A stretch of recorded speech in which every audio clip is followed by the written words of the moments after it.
Good evening, SL Tonight faithful. Before we get tonight's tale that terrify, we got a very special sponsor message. Let's roll the tape and see what the vault coughed up this time. Here we go.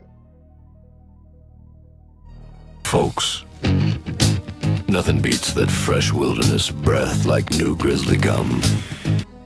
Pop one and after a long hike, minty power that'll make you smile.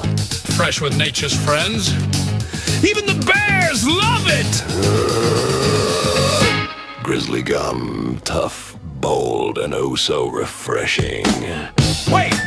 What's that? Easy there, big fella. Still minty fresh, right? No, grizzly gum fights bad breath no matter what! Even in a real attack. It's tough enough for the wild.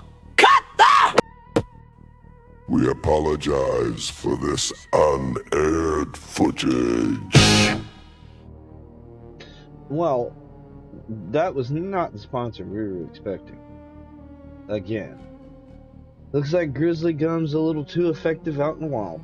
Sorry about the mess, folks. Guess we'll stick to coffee next time. Anyway, let's shake off the wrong wheel and let's dive into the real nightmare. Tonight on SL Tonight, we have an original tale. The Inherited Frame. Let's dive in, shall we? When Aunt Clara passed, she left me the house and everything in it. No will, just a note in her spidery handwriting. Take what you want, burn the rest. The house had stood empty for years, a narrow brick row home in a forgotten corner of the city where the street lamps flickered like they were unsure of themselves. I spent 3 weekends sorting through her life, cracked teacups, boxes of sewing patterns, photographs curled at the edges. Most of it went to charity, or the curb. On the last day, in the parlor that smelled of dust and old lavender, I found the frame propped behind a wardrobe. It was a heavy silver, tarnished black in the crevices, the kind of ornate thing that belonged in a museum. Inside was a large sepia photograph, a formal parlor from the late Victorian era, empty.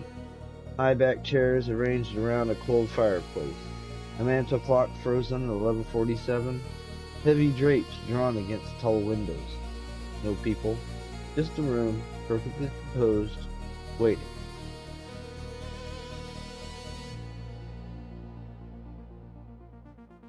The back of the frame had a paper label, yellow and brittle. Parlor, 1898, property of the estate, nothing else. No photographer's mark, no names. Almost left it, but something about the stillness of the room tugged at me. It felt familiar in a way I couldn't place. Like a place I dreamed but never visited. I wrapped it in a blanket and took it home. My apartment is modern, all clean lines and pale wood. I hung the frame above my desk in the study, where the light is soft in the evenings. For the first few days it was simple there, quiet antique that made the room feel older, more deliberate. Then the objects began to appear. It was subtle at first. One morning I noticed a small porcelain vase on the mantel in the photograph, one that definitely hadn't been there before. Delicate blue flowers painted on it, the kind Clara used to collect. I leaned closer, certain I was misremembering. The photo was old, details blurred. But when I checked again that night, the vase was still there, and a lace doily lay beneath it, crisp and white against the dark wood. I told myself it was pareidolia, the mind filling in gaps. Old photographs can play tricks. Still, I started photographing the frame daily with my phone, time-stamped, to prove to myself nothing was changing. The images lied. By the end of the first week, a chair had been pulled slightly away from the wall, as though someone had just stood up. Spot's hands had moved, only a minute or two, but unmistakably. 11:49 now. The drapes on the left window were parted by an inch. revealing a sliver of gray sky beyond. I researched the house Clara had lived in. City records showed it was built in 1890, the parlor matching the photograph almost exactly. But the photo predated her ownership by decades. The house had changed hands many times, no clear lineage. I found no scandals, no tragedies listed, just a quiet property that people lived in and left. The changes continued, patient and methodical. A book appeared on the side table, bound in dark leather, spine cracked. Then a teacup and a saucer, singing faintly suggested by a lighter patch in the sepia tones. The rug's pattern sharpened, tassels more distinct. Each new detail arrived overnight, as though the room were being dressed for company. I stopped sleeping well. I'd sat at my desk late in the night watching the frame. Sometimes I thought I saw dust motes drifting in the photograph's air, catching light that wasn't there. Once I could have sworn the fireplace held the ghost of a glow, embers banking down. Then the first person arrived. She stood in the doorway to the hall, only half visible, back turned. A woman in a long dress, hair pinned up, motionless. The angle made her face impossible to see, but her posture was patient, waiting. The next morning, she had moved deeper into the room, now nearer to the window, still facing away. Over days, more figures appeared, always partial at first, a hand on the back of a chair, shouldering shadow, then fuller, an old man by the fireplace, a younger woman arranging flowers in the new vase, a child near the rug, half crouched as if picking something up. None ever faced the camera directly. They inhabited the room naturally, as though the photograph had simply caught them in an ordinary moment. I began to recognize them slowly. The older woman's stance was Clara's, slightly stooped on the left side from an old injury. The man's beard matched photographs of her great-grandfather I'd seen in family albums. The younger woman had my mother's way of tilting her head when thoughtful. Child moved like I did at that age, restless and curious. They were us, versions of us, placed in that long-ago parlor.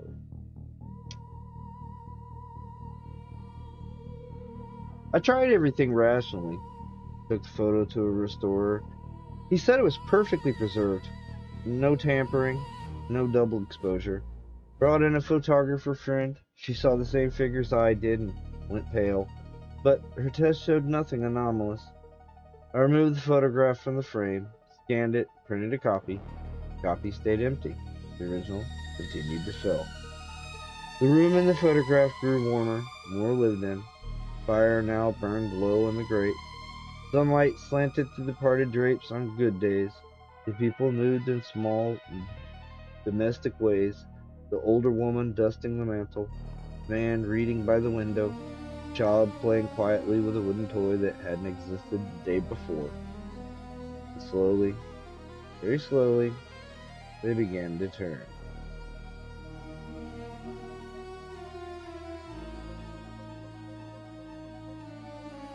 First, just the child, glancing over his shoulder.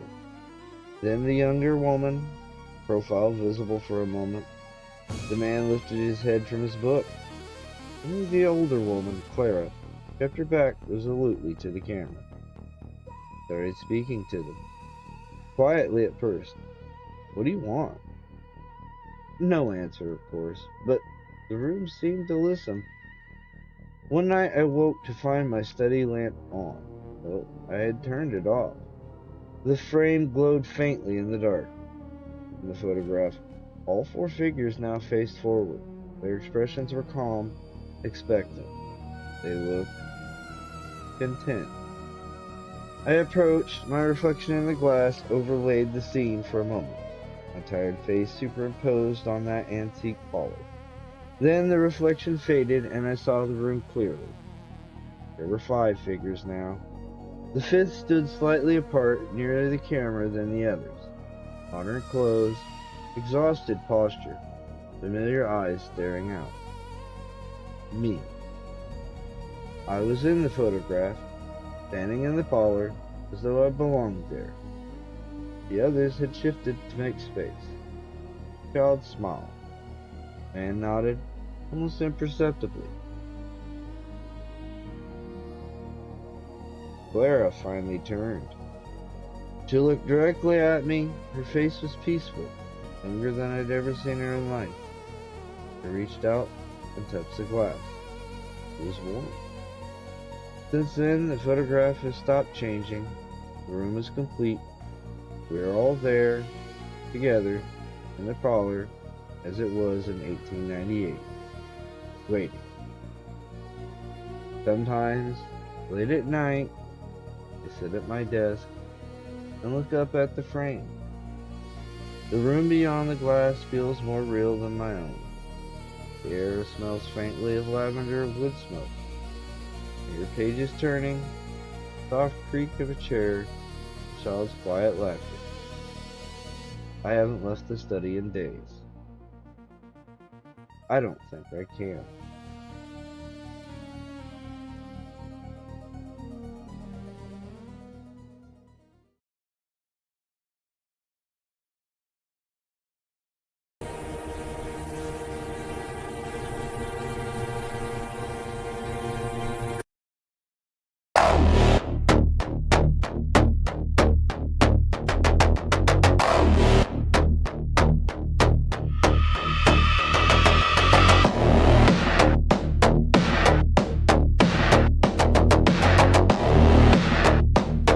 The sphere revolves perpetual yet imperceptible.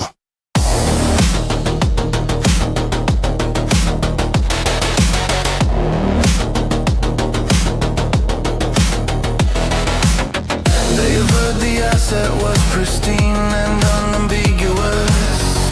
Public domain free from trepidation. Upload the vision, access the mode, yet the sphere persists in its revolutions. A cryptic path, algorithmic gaze, peruse the grain, pilfering the toil, asserting the claim. Rewind it, rewind it, the veracity is veiled. Round and round, ensnared in the hex, they assert the past, they possess the lexicon. Round and round, things unceasing, submit to the conversation. Round and round, the discordant ring, they confiscate the art, they extinguish the inspiration. Flakes blaze, archaic ink, the timeless real. They oppress the resonance of emotions we fervently feel. Fair use is a myth, they narrate to the indigent while they shield culture behind a sealed portal. You revolve the wheel, anticipating the confrontation. They obliterate the library for ephemeral illumination. Round and round, ensnared in the hex, they assert the past, they possess the lexicon. Round and round, viviscent rotation, the game is rigged, the game minded.